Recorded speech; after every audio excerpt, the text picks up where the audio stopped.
there's going to be a lot of people not care about what I'm fixing to talk about.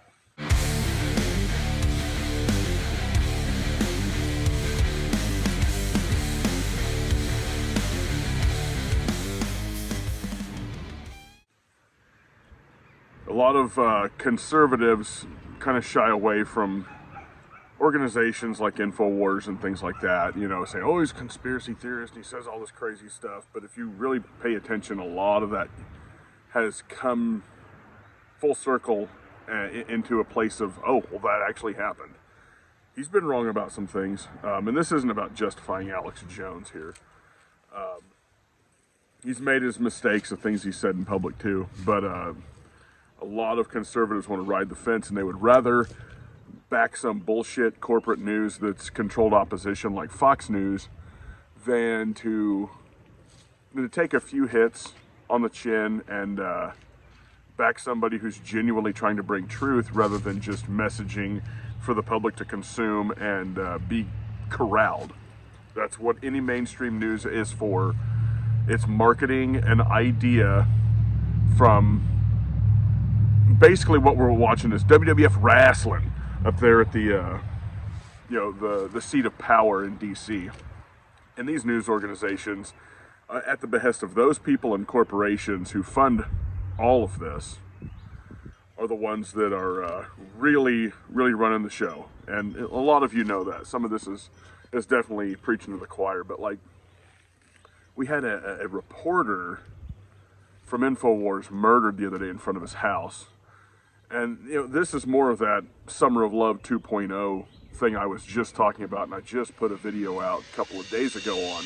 This is the kind of thing, you know, reporters getting knocked off and things like that. And I'm not saying that these people are above us in any respect, but there's a message being sent when a reporter gets smoked in front of his house or stabbed or some things like that. That's more of an ideological thing in most cases. Now, as it comes out, this guy could have just been some random thing. But I really don't think so. And if it was Anderson Cooper that this happened to, getting murdered in front of his house, and I'm not suggesting anybody do it, I think anybody who's doing anything like that on either side are pieces of crap and deserve to go become a professional license plate stamper for the rest of their life. Okay, I'm not advocating anybody getting hurt here. But it's indicative of the time that we're in, that the crazier things are going to start happening. And when it's a reporter, I believe that there's a message being sent. And again, INFOWARS is one of the most hated places as far as media goes because they've been demonized about the Sandy Hook bullshit and, you know, the Sandy Hook parents grifting and all that shit, trying to shut down a news organization. They spent the last couple of years trying to bankrupt this organization and shut it down through the courts. And that's stuff that has come out. You can look this up through things that have been said in court. I think this is just another step in that direction. I think some little goober smooch from Reddit or some other bullshit group of online cesspool of left-wing ideology probably carried out this murder of the INFOWARS reporter.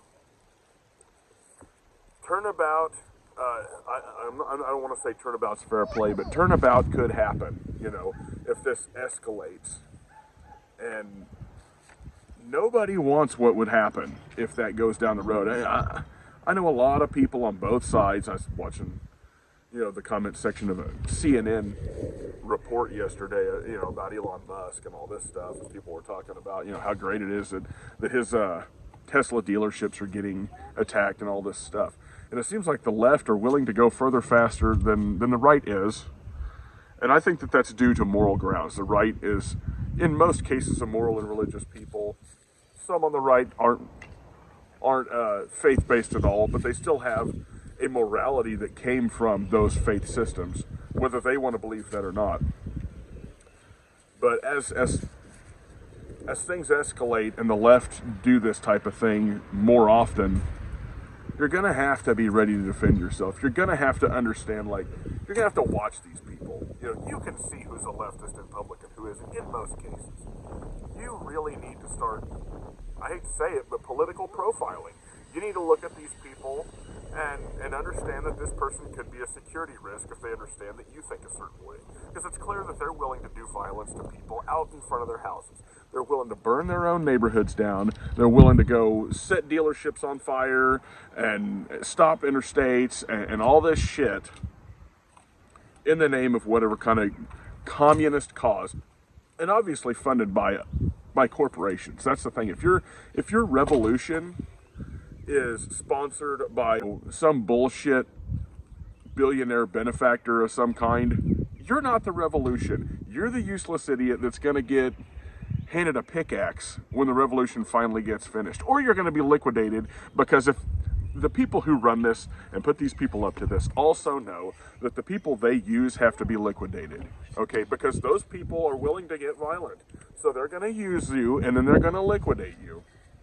I'm just saying, if this was a left-wing CNN reporter, this would be national news. But because it's INFOWARS and people hate INFOWARS, and they tried to, shut it down, and everybody's in favor of censorship of the right, especially the non-captured right that aren't just controlled opposition, it's really not that big a deal. Yeah, there's a few news articles on it and stuff, but it's not the same thing as if frickin' Wolf Blitzer got smoked or any of these people. So, again, caveat, I'm not suggesting anybody do that. I'm not. I'm just saying it's telling how it's really not that fucking big of a deal, because it's one of these lesser respected news organizations that's been demonized to the point that the public doesn't care. And you should stop and think about that, because the further down the road that we get on this, that's going to be you as a person. They want to be able to cancel you as a person, when you get down to public, social credit scores and things like that. They'll be able to just disperson you, You can't go buy anything because you had the wrong opinion, Right now people are getting smoked, and that's the crux of it. Either people are going to start getting smoked, or lives are just going to get turned off, like the truckers up in Canada, how all their shit just got turned off overnight. And that's just the beginning seeds of a social credit system, being able to just turn somebody's finances off and that type of thing.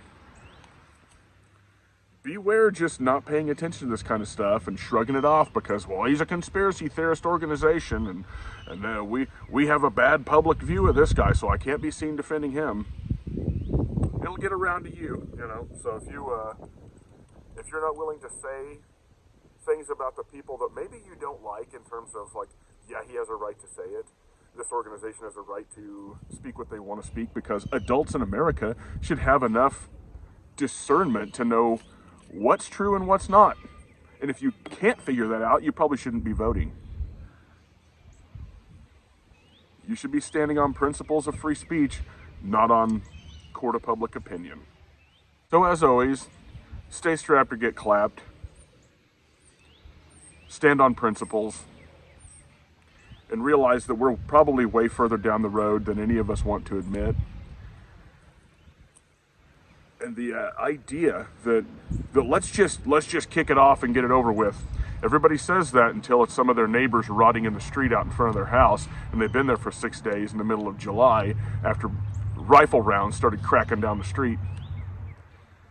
You actually don't want that. As much as you think you might want that, that's not what you want. Stay safe.